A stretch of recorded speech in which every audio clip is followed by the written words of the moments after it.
call center. State calls Jason Wilkerson.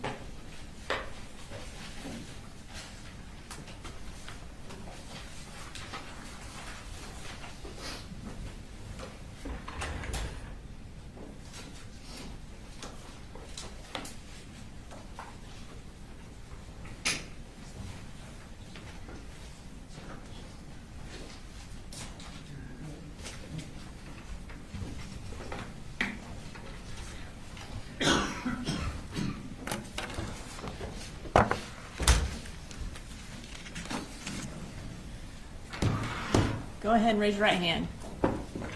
Do you swear to tell the truth, the whole truth, and nothing but the truth so help you God? Yes, ma'am, I do.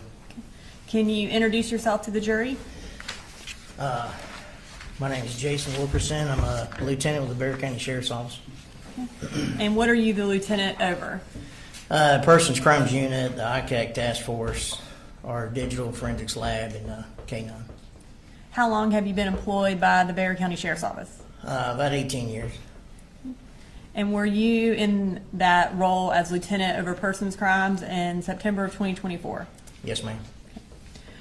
I'm going to draw your attention to September 4th of 2024. Did you receive any notification that there was an active shooter at Apalachee High School?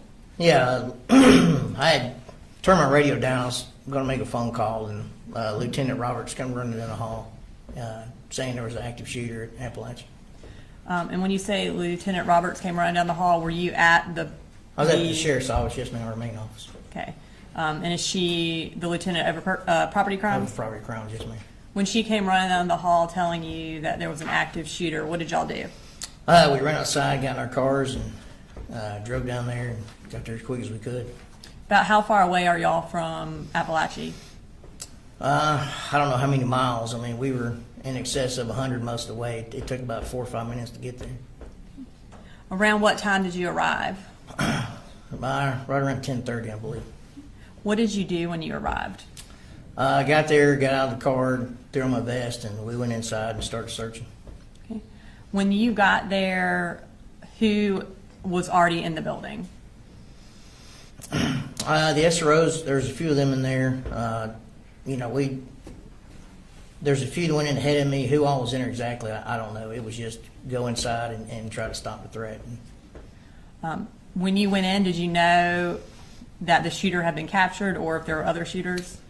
Didn't know that, and we thought there could have been a second shooter. So with our training, if you don't hear gunshots, you start searching. So as I came across classrooms that were unlocked, I'd go in by myself and make sure no one was in there. So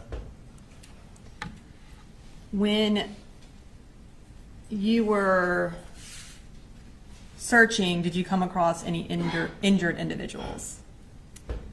yeah, so on the back hall, J hall, there's a student who got my attention, and that was Miss Irimie's classroom. So I go in there to see what was going on. There was a female laying in the floor. There's a lot of blood. The student that helped her, he had done a really good job. He had held pressure. Her bleeding had stopped, and I knelt down to try to help her out, and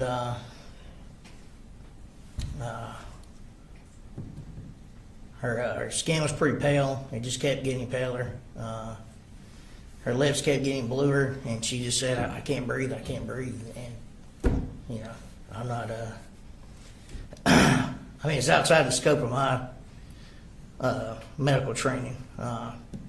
Just her symptoms to me didn't make sense for what I've been trained in. And all I could really do, I had the tourniquet on me, but where her injury was at, you can't put a tourniquet there. The bleeding had stopped. I mean, it was, but she said she couldn't breathe. That just didn't make any sense. I didn't know what to do, and I just kept yelling for medics. And a few minutes later, some medics came in, and I got out of their way and left the room and went back out in the hallway to try to help out where I could. So with Miss Irimie, you did everything you knew how to do and waited until EMS arrived? Yeah. I mean, like I say, she was talking, so her airway wasn't obstructed. she was breathing. It was late. She had difficult breathing. Said she couldn't breathe, but just for her symptoms, it was outside the scope of my training. I didn't know how to help her. When EMS arrived and you kind of got out of their way so they could help her, did you become aware that she died that day? No,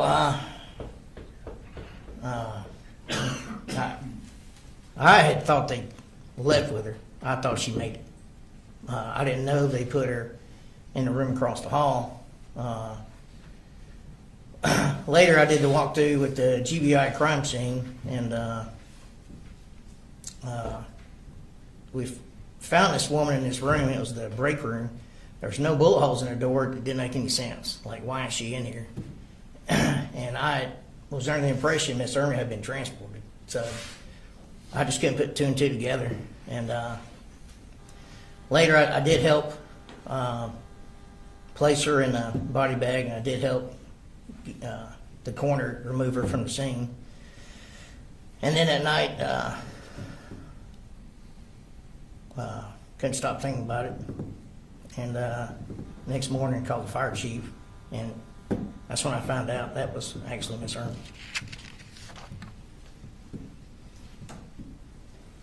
I'm going to show you what's marked to say Exhibit 41. Do you recognize that? Yeah, that's Christina Irimie. Your Honor, this time I'd like to introduce in evidence State Exhibit 41, which is a school picture of Anna Christina Irimie. No objection. All right, 41 to the move. Okay. Now you display it for the jury. And you indicated that as Miss Irimie? Okay. Yeah. And was she one of the deceased at Apalachee that day? Yes, ma'am. So you indicated that you then, I guess, started clearing the school more. Can you tell the jury what you did after you left Miss Irimie's room? Went out in the hallway. There was a Hispanic juvenile female that had a gunshot wound to the shoulder. The injury was too high for a tourniquet, so another investigator held pressure and walked her out to the medics.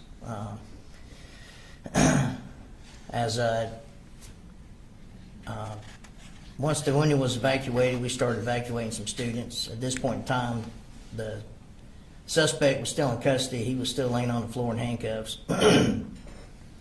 So I moved him to an empty classroom. I told the deputy to keep an eye on him, and I needed him interviewed. So I ran to go find investigator Jason Smith. Found him in the cafeteria. And I said, hey, we got one in custody. I need you to interview him. And we go running back, and I put those two in a room together, and that's where investigator Smith conducted his interview.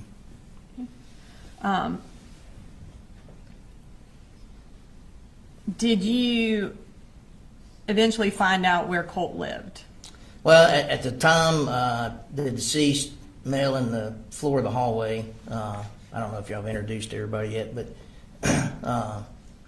at the time it was unknown. Someone mentioned he was with the shooter and opened the door and asked the suspect if he was with him. He said no. Judge, we're going to check any hearsay. We'll move on, Your Honor. All right, I'll sustain the objection. So I did ask the suspect where his address was, and then called over the radio to the media center to have deputies go to that address and secure it for a search warrant. Okay. And as lieutenant over persons, were you in control of the investigation at that point? Yeah, I supervised the Barrow County Sheriff side of it. Yes, ma'am. Okay. And who did you assign as the lead investigator from the Barrow County Sheriff's Office? Jason Smith. Okay. And did y'all call in the Georgia Bureau of Investigation for help as well? Yes, ma'am. Yeah, they were a big part of it.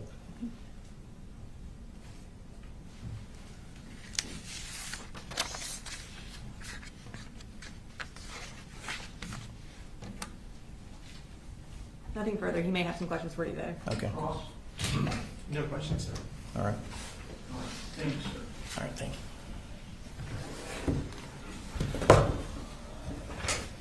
Jurors, I'm looking at you. Are you okay? Do you need a restroom break? Raise your hand if you do. State calls, Mr. They call Jeff Smith.